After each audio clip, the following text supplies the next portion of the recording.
Views India 7 vlog के देखने वाले दर्शकों और व्यूवर्स को मेरा सलाम आदाब। आज के इस मटिया बुरुज एपिसोड 2 में हम आपका स्वागत करते हैं, खैर मकदम करते हैं।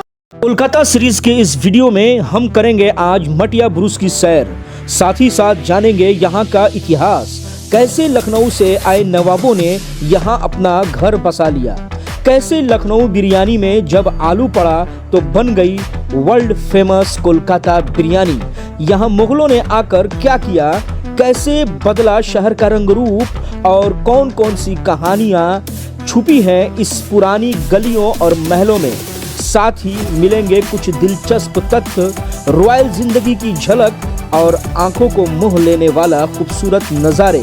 तो बने रहिए हमारे साथ इस वीडियो के लास्ट तक, क्योंकि आज मटिया बुरुज के राज खुलने वाले हैं इस वीडियो में। अब आइए लौटते हैं मटिया बुरुज की इतिहास की तरफ फिर से। नवाबों की जिंदगी बदल जरूर गई, लेकिन उनकी तहजीब खत्म नहीं हुई। अंग्रेजों ने उन्हें सत्ता तो नहीं दी, लेकिन गुजर बसर करने के लिए एक वजीफा जरूर तय किया, वजीफा यानी भत्ता, जो हर महीने दिया जाता था।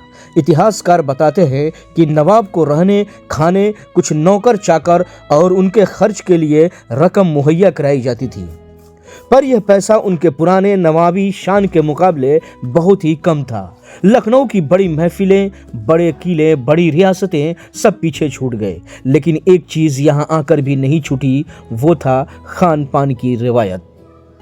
खानसामा यानी नवाबी बावर्ची, नवाब जहां भी जाते उनके साथ चलते थे ये खानसामे। खानसामा सिर्फ रसोइया ही नहीं होते थे, ये दरअसल कलाकार होते थे खानों के।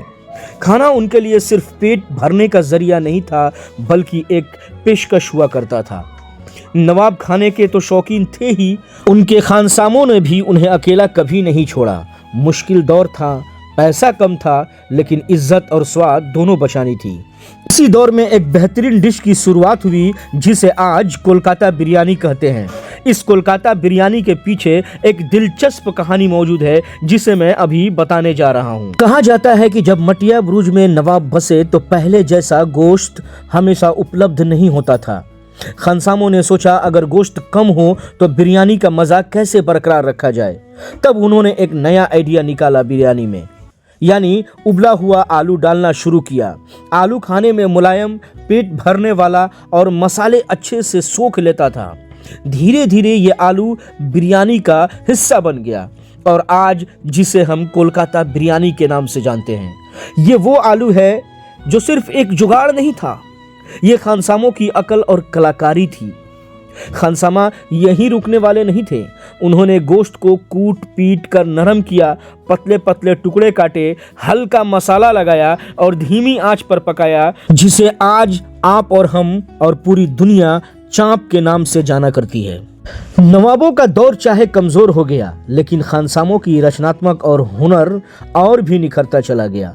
नवाब खुश होते तो उन्हें इनाम भी मिलता, कभी कपड़े, कभी जेवर, कभी रुपये, यानी खाना भी था खानसामों के लिए और इज्जत भी था। अब सवाल आता है कि क्या नवाबों ने यहाँ आकर फिर से अंग्रेजों के खिलाफ लड़ाई शुरू की?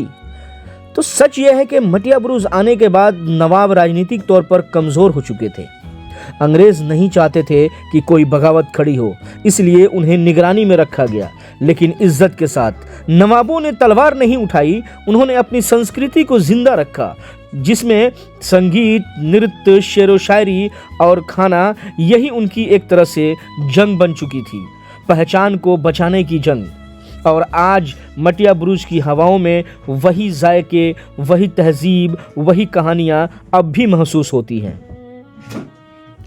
जब आप मटिया बुरुज की गलियों में चलते हैं तो बिरयानी की खुशबू आती है, चांपें सिजल करती हैं और पुरानी हवेलियां फुसफुसाती हैं कि यहाँ एक मिटा हुआ बुरुज फिर से खड़ा हुआ था। नवाबों की हुकूमत तो नहीं बच सकी, लेकिन उनकी यादें, उनकी रिवायात, उनका खाना आज भी जिंदा है, और शायद यही मटिया बुरुज की सबसे बड़ी जीत है। अब हम जिस गली में दाखिल हुए हैं, इसे लोग कच्ची सड़क वाली गली के नाम से जानते हैं। कहा जाता है कि शायद कभी यहाँ सड़क सच में कच्ची हुआ करती थी और इसी वजह से इसका नाम पड़ गया कच्ची सड़क गली।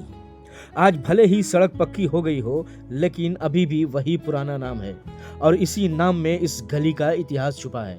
इस वक्त शाम हो चुकी है और जैसे ही सूरज ढलता है इस गली की रौनक और भी बढ़ जाती है। दोनों तरफ दुकानें, बड़े बड़े सुपरमार्केट्स और चमकती लाइटें। इतनी रोशनी है कि अगर कोई शख्स काला चश्मा लगाकर भी घूमे तो भी आराम से घूम सकता है।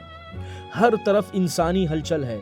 कोई दुकानदार आवाज दे रहा है तो कोई ग्राहक मोल भाव कर रहा है। कहीं बच्चों की हंसी है तो कहीं बुजुर्ग आराम से टहलते नजर आते हैं।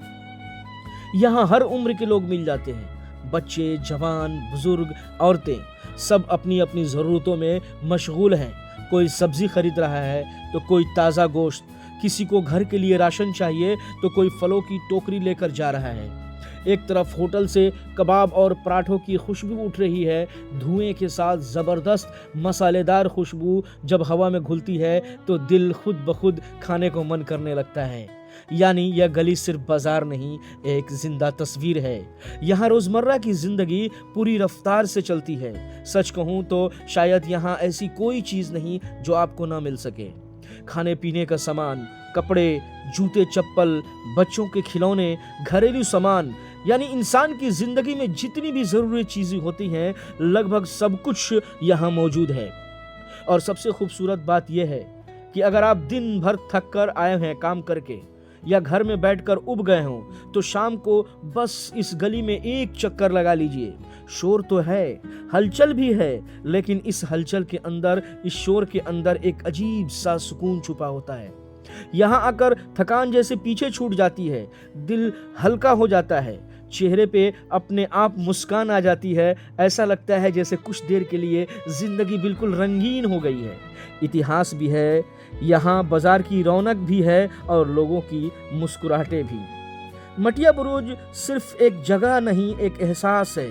यहाँ आते ही समझ में आ जाता है कि ये शहर सिर्फ इमारतों से नहीं बल्कि यहाँ रहने वालों लोगों की आपसी मेलजोल, भाईचारा और जिंदा दिली से बनी है। और हकीकत में कोई भी शहर अपने इमारतें और अपनी सड़कों से नहीं बल्कि वहाँ रहने वाले लोगों की वजह से ही बनती है। दिल तो कर रहा था कि यहाँ ढेरों सारी खरीदारियाँ करूँ, स्ट्रीट पर पैदल घूम घूम कर यहाँ के खानों के मज़े लूँ, लेकिन मैं ठहरा एक दूसरे राज्य से गया प्रवासी। बहुत ज़्यादा समय तो नहीं था मेरे पास, लेकिन ज़िंदगी का ये यादगार सफ़र मैं अपने कैमरे में कैद करते हुए एक डॉक्यूमेंट्री के रूप में आप तक ज़रूर शेयर कर रहा हूँ, ताकि ये बेहतरीन नज़ारा आप भी देख सकें और इतिहास के कुछ रोचक तत्व से आप भी परिचित हो सकें। मटिया बुरुज की यह दास्तान और रोचक इतिहास और तथ्य काफ़ी रोचक है, काफ़ी मज़ेदार हैं।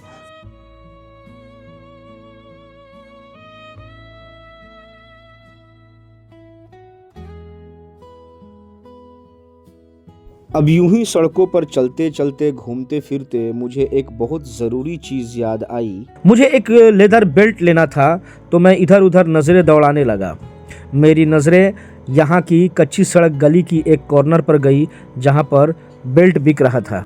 अब मैं उस भाई की दुकान पे चलता हूँ और देखता हूँ कि क्या क्वालिटी है इनके पास और किस रेंज तक का बेल्ट ये बेच रहे हैं। अगर पसंद आया तो मैं ज़रूर लूँगा। देखते हैं हमको ये कैसा देते हैं। अच्छा, ये प्योर लेदर है। इसका क्या प्राइस होता है? ये आपका 280 का हाँ जी। कच्ची सड़क बोलते हैं ना इसको? कच्ची सड़क एकदम कॉर्नर पे आपका दुकान। सिर्फ रिटेल है या होलसेल भी है? नहीं, होलसेल नहीं, सिर्फ रिटेल है। ये सब तो ये जो लेदर वाला दिखा रहे हैं इसका क्या रेट पड़ता है? ये 280, 250, 300 इस तरीके इस रेंज। इसमें ब्लैक भी आता है? ब्लैक भी आता है इसमें? ना, उसका ब्लैक नहीं आएगा। देखिए ये इटालियन में है। ये इटालियन है? इटालियन वाले का क्या प्राइस है? 300 का। थोड़ा हाथ में पकड़िएगा। ये इटालियन है, ये लोकल लेदर है, तो इटालियन वाला 300 के आसपास का है। इस वीडियो को अगर आप फेसबुक पर देख रहे हैं तो पेज को फॉलो कर दीजिए, अगर यूट्यूब पर देख रहे हैं तो चैनल को सब्सक्राइब कर दीजिए और लाइक बटन दबाकर अपनी दिल की बात कमेंट बॉक्स में कहना ना भूलें। धन्यवाद।